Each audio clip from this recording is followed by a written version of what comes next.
sweet and sour chicken. Ingredients: 1½ pounds chicken breasts cut into 1-inch chunks. ½ cup cornstarch. 2 eggs beaten. 1/4 cup flour. Canola oil for frying. 1 cup pineapple chunks. 1 red bell pepper cut into 1-inch chunks. 1 green bell pepper cut into 1-inch chunks. Half yellow onion cut into 1-inch chunks. ½ cup sugar. 1/4 cup brown sugar. ½ cup apple cider vinegar. 1/3 cup ketchup. 4 teaspoons reduced sodium soy sauce. 2 cloves garlic minced.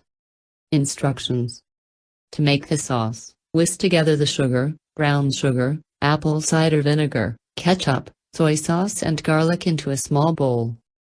Pour enough canola oil into a Dutch oven or frying pan that comes up from the bottom about 1 inch to 1.5 inches. Heat the oil on medium-high to high heat. You're looking for the chicken to cook and brown in about 2–3 minutes. Add the cornstarch to a large bowl. Add the chicken pieces to the bowl and mix until all the pieces are well coated.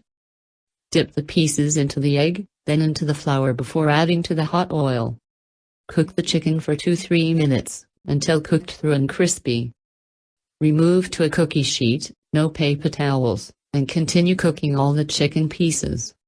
Add the bell peppers, onion and pineapple and cook for 1–2 minutes, until crisp tender. Add the sauce back and then stir to coat the pieces and cook for 30 seconds to help the garlic warm through. Add the chicken pieces back and then stir until the sauce has thickened and bubbling.